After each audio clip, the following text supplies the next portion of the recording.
Čovečanstvo se danas nalazi u periodu interglacijacije, odnosno u periodu između ledenih doba. Lednici su visoko na polovima Grenlandu i Antarktiku. Međutim, naglo uvećanje industrijskih i drugih ljudskih aktivnosti u 20. veku dovelo je do povećanog korišćenja svih resursa, a naročito fosilnih goriva kao što su ugalj i nafta, i do nekontrolisanog zagađivanja atmosfere, uzrokujući klimatske promene i podizanje nivoa mora. Usled ljudskog uticaja, u toku 20. veka registrovan je nagli porast prizemne temperature vazduha. Stoga se procenjuje da antropogene promene klime skupa sa prirodnim promenama mogu dovesti do dramatičnih procesa u klimatskom sistemu sa izuzetno nepovoljnim posljedicama po živi svet na našoj planeti u nekoliko narednih stoleća.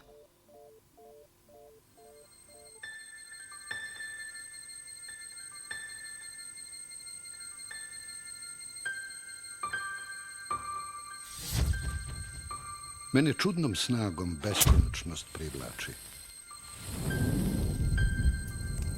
I želim da dograbim celu Vasionu i da svetlost njenu rasprostrem, te da osvetli svaki kutak.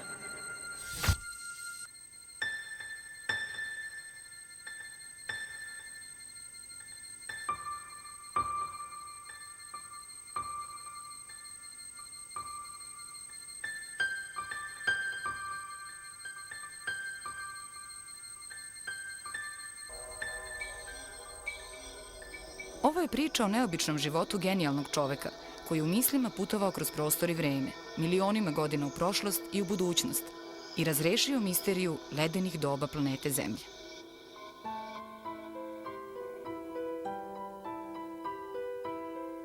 Kuća u kojoj sam se rodio leži pored samog Dunava. Moj otac Milan oženio se mojom majkom Jelisavetom. 1879. Bog im je podario blizance, moju sestru Milenu i mene. Još nisam navršio 5. godinu, a otac mi pokaza novac i nauči me računati sa njime. Tako sam stekao svoja prva znanja iz matematike. Brojanje do 20 iskustvom, a brojanje do 1.000.000 logičkim rasuđivanjem. Da nam je otac bolestan, nismo ni slutili. Otac je umro u mojoj 8. godini. Brigu o malom Milutinu preuzeo je majčin brat ujak Vasilije. U rodnom Dalju dečak je završio osnovnu školu privatno, a školovale su ga guvernante. Realnu gimnaziju Milutin je pohađao u Osijeku. Svih 7 godina školovanja držao je mesto najboljeg đaka u razredu. U Osječkoj realnoj gimnaziji pojavio se tada jedan mladi nastavnik, doktor filozofije i matematičar Vladimir Varićak. Učio me je da egzaktno mislim i jasno se izražavam. Osposobio sam se da budem samouk, a da pri tome moje znanje bude siguran temelj na kojem se može zidati sprat za spratom.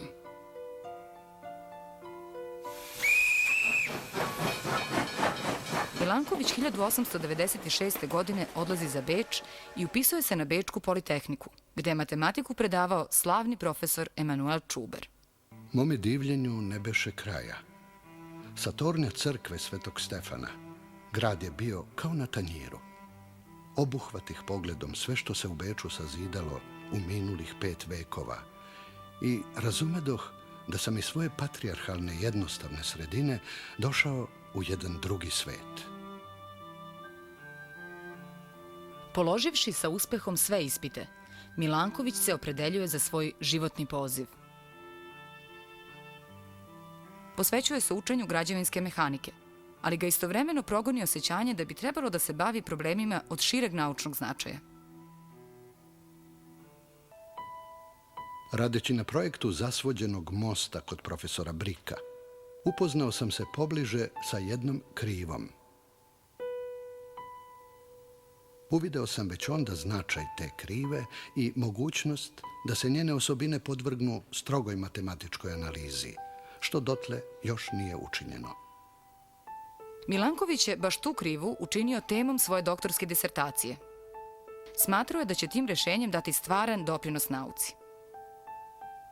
Milanković je odbranio 1904. svoju doktorsku disertaciju pod nazivom Teorija linija pritiska i sa svojih 25 godina postao prvi od svih Srba doktor tehničkih nauka. Ta godina doktorata bila je presudna za njegov duhovni razvitak i kasniji naučnički poziv. 1905. godine zapošljava se u građevinskoj firmi barona Adolfa Pitela. U biroima barona Pitela isticao se kao inženjer sa najboljim odrednicama u projektovanju betonskih konstrukcija. Imao je zavidne rezultate u gradnji brana, mostova, hidrocentrala i vijadukata širom Austrougarske carevine. Ubrzo su usledila i 2 njegova patenta iz domena armiranog betona, čijom je primjenom uspevao da premosti velike ravne tavanice. U Beogradu je firmu predstavljao mladi Milanković. Na licitaciji za izvođenje radova firmi barona Pitela poverena je izgradnja Savskog kolektora. Čak mu se u to vreme poverava i rekonstrukcija jednog krila tehničke velike škole u Beču, što je bilo ogromno priznanje mladom stručnjaku. U slobodno vreme na odmorima u rodnom Dalju Milanković izučava astronomiju i nebesku mehaniku. Sa obale Dunava video sam celu nebesku hemisferu u njenom punom sjaju. Upirao sam pogled ka nebeskom svodu i razmišljao o njegovim zvezdama. Nisam se brinuo o tome kako se stiču pare, već kako se stiču znanja. Svojim mislima mogao sam dati slobodan let.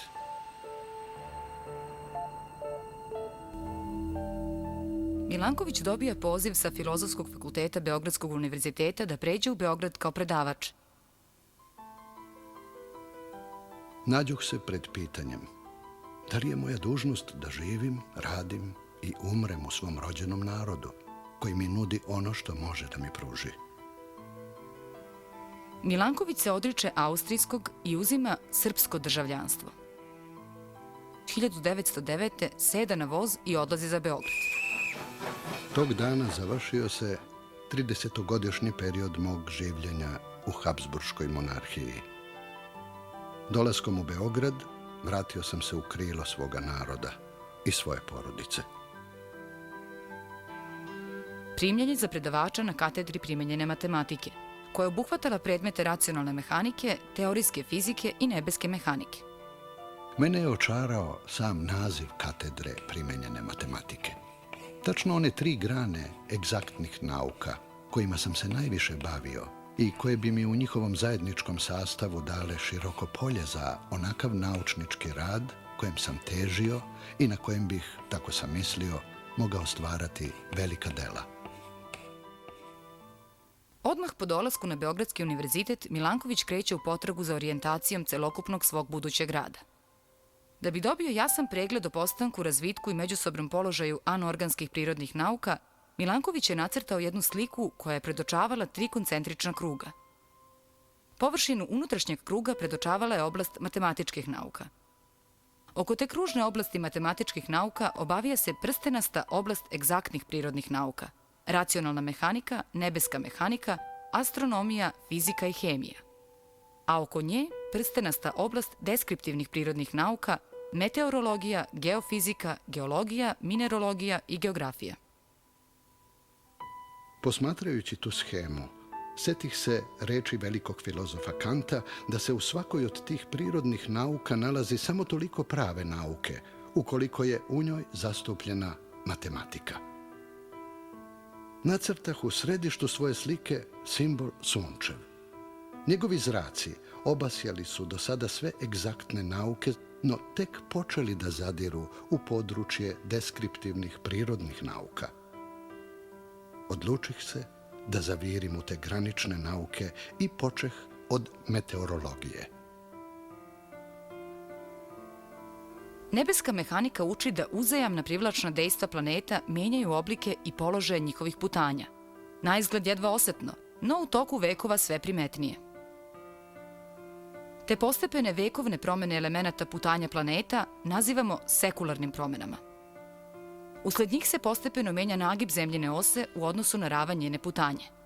Menjaju se dužine trajanja godišnjih doba i godišnji tok usunčavanja naše planete. Zato je Milanković ovaj prvi deo kosmičkog problema kojim se bavio nazvao njegovim astronomskim delom.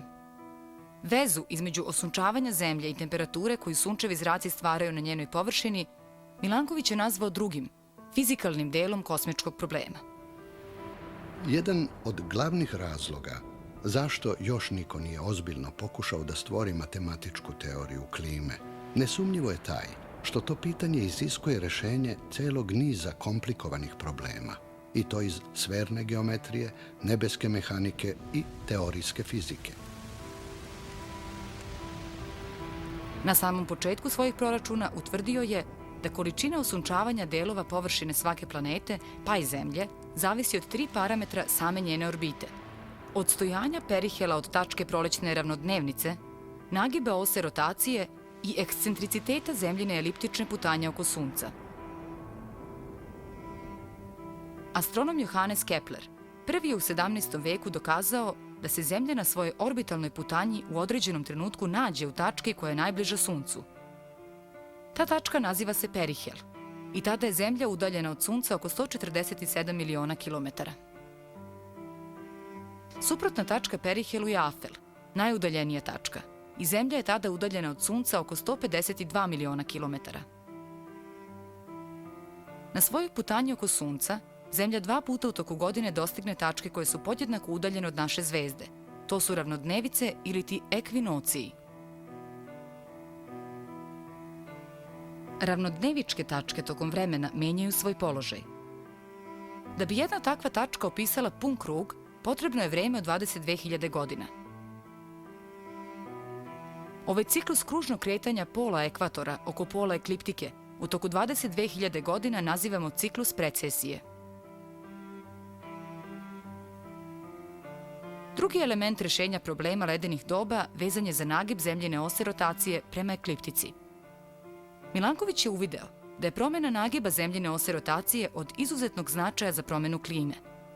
Ugao kog osa rotacije Zemlje zaklapa sa njenom vertikalnom osom danas iznosi 23,5 stepeni, ali taj ugao se vremenom menja. Kada je nagib ose rotacije veći od 23,5 stepeni, polarne oblasti primaju veću količinu toplote. Led se povlači i zadržava na prostorima koji pripadaju višim geografskim širinama, odnosno u područjima oko severnog pola. Kada je pak nagib Zemljine ose rotacije manji od 23,5 stepeni, polarne oblasti primaju manju količinu toplote od Sunca, led sa severa kreće da se širi prema jugu i tada, jednostavno rečeno, nastaje ledeno doba.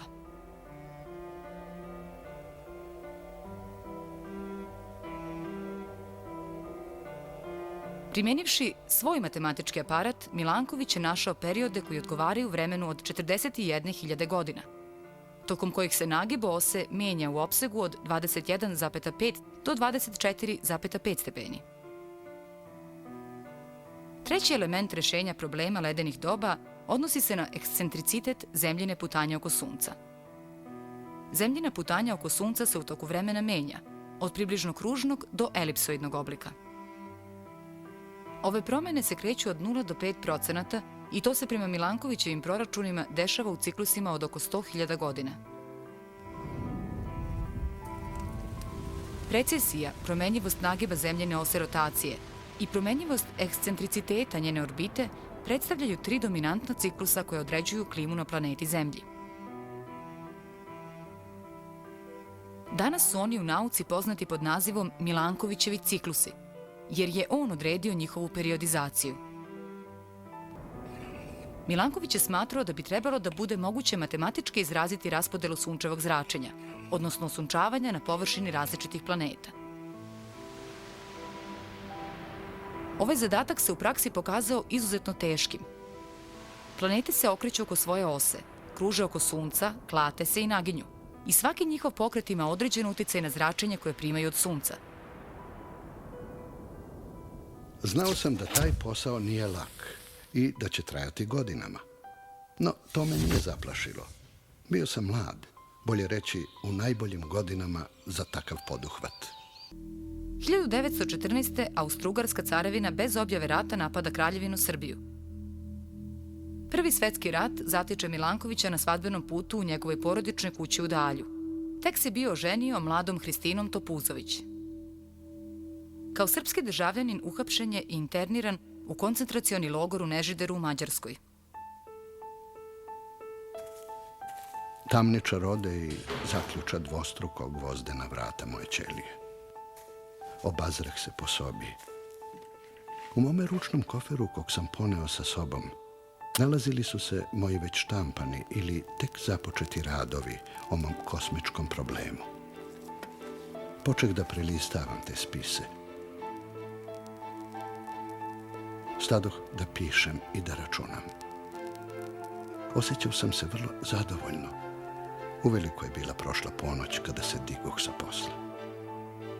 Kada se obazrah po sobici, zapitah se gde se nalazim. Izgledala mi je kao prenoćište na mome putovanju po Vasioniji. Do sredine 1917. godine Milanković je završio opisivanje sadašnje klime na Marsu i Veneri i okončao rad na knjizi u kojoj je ispitao matematičke osnove nauke o kosmičkom zračenju. –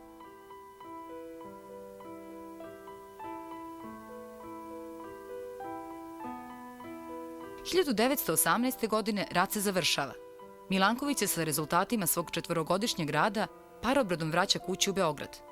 Uprkos svetskom ratu postigao je i svoj drugi cilj – matematički izraz sadašnje klime na Zemlji, Marsu i Veneri. Milankovićeva knjiga je prevedena na francuski jezik i objavljena 1920. godine u Parizu pod naslovom Matematička teorija toplotnih pojava izazvanih sunčevim zračenjem. Meteorolozi su odmah po objavljivanju ovo delo prepoznali kao značajan doprinos proučavanju savremene klime. Poznati nemački klimatolog Vladimir Kepen i njegov zet geofizičar Alfred Wegener uvideli su pre svih koristi koje Milankovićeva teorija može imati za paleoklimatološka istraživanja. Milanković je doživeo svojevrsno priznanje 1924. godine kada su Kepen i Wegener te ideje uvrstili u svoju monografiju o klimama geološke prošlosti. Sa ovom dvojicom naučnika Milanković radi na teoriji pomeranja zemljenih polova rotacije i piše niz priloga za Kepenov priručnik klimatologije, kao i za Gutenbergov priručnik geofizike, koji je priredio Wegener. U međuvremenu, kao predstavnik Kraljevine Srba, Hrvata i Slovenaca, Milutin Milanković učestvuje 1923. godine na Kongresu pravoslavnih crkava u Carigradu. Tom prilikom predlaže skoro savršeno rešenje reforme julijanskog kalendara, koje od gregorijanskog odstupa za jedan dan tek 2800. godine.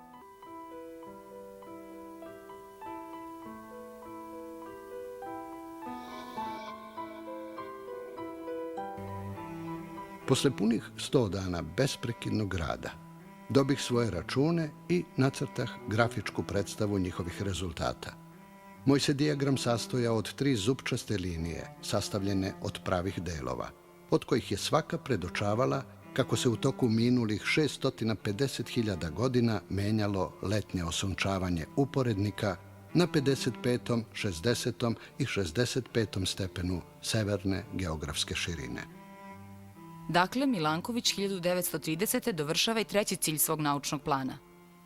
O veličini njegovog poduhvata najbolje svedoči podatak da je Milanković poznat po sistematičnosti i preciznosti radio neprekidno oko 15 godina. 30. godina Milanković radi na postizanju svog 4. cilja. Izračunava u kolikoj će meri ledeni pokrivači reagovati na datu promenu osunčavanja.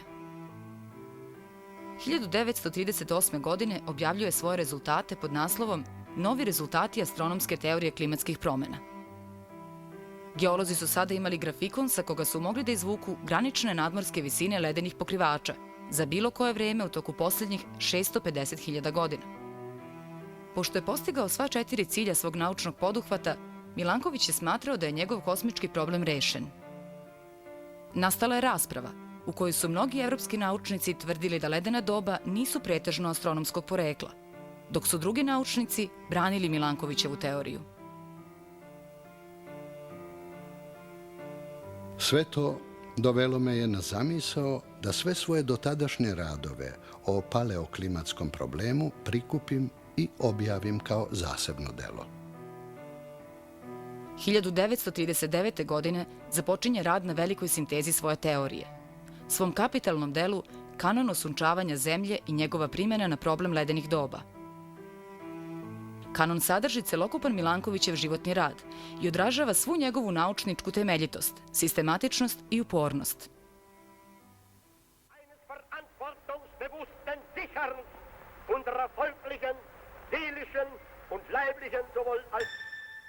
Kanon osunčavanja zemlje objavljen je na srpskom jeziku 1948. godine, a Milankovićeva astronomska teorija klime uvršćena je u program nastave na Beogradskom univerzitetu.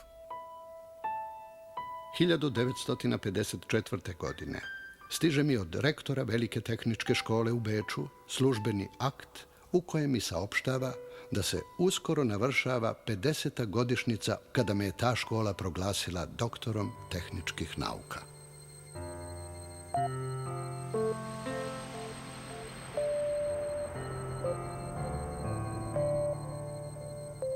Gospodar tajni osunčavanja zemlje, putnik kroz vasionu i vekove. Milutin Milanković umro je u 80. godini života 12. decembra 1958. godine u svom domu u Beogradu. Sahranjen je u rodnom Dalju na obali Dunava. Milanković je umro, a da nije doživeo puno priznanje svoje teorije, dugo osporavane od jednog dela naučne javnosti. Posle niza godina odbacivanja i nepriznavanja, više od decenije nakon smrti, počinje novi život Milutina Milankovića. 1965. godine sovjetski naučnici su posle snimanja tamne strane meseca koja se ne vidi sa zemlje dali jednom krateru ime srpskog naučnika Milutina Milankovića. Tu odluku je potvrdila i Međunarodna astronomska unija, koja će zatim jednom krateru na Marsu dati Milankovićevo ime. Kao i planetoidu 1605, koga su otkrili beogradski astronomi Protić i Đurković 1982. godine. Činjenice su tokom godina sve više ukazivale na tačnost njegovih proračuna. Pored rezultata brojnih eksperimenata u svetu i na našim prostorima je grupa naučnika također utvrdila prisustvo Milankovićevih ciklusa, istraživanjem karakteristika lesnog profila čot u starom slankamenu u Srbiji. Najzad, međunarodni projekat CliMap je definitivno dokazao Milankovićeve cikluse osunčavanja. Objavio je najugledniji svetski naučni časopis Science 1977. godine. Kao što je Kepen još 1922. godine naslutio da Milankovićeva astronomska teorija ledenih doba može biti neprocenjiva alatka pri istraživanju prastarih klima, tako i savremena nauka uviđa da se bez nje ne može proučavati ni predviđati buduća klima. Nauka će i u novom milenijumu nastaviti da odgoneta misterije toka klimatskih promjena na planeti Zemlji, u nadi da će obezbediti sigurniju budućnost čovečanstva. Toj sigurnijoj budućnosti će nesumnjivo u mnogome doprineti životno delo velikog srpskog naučnika. Ostaće zapamćeno da je Milutin Milanković, putnik kroz vasionu i vekove, prokročio put ka rešavanju tajni ledenog doba.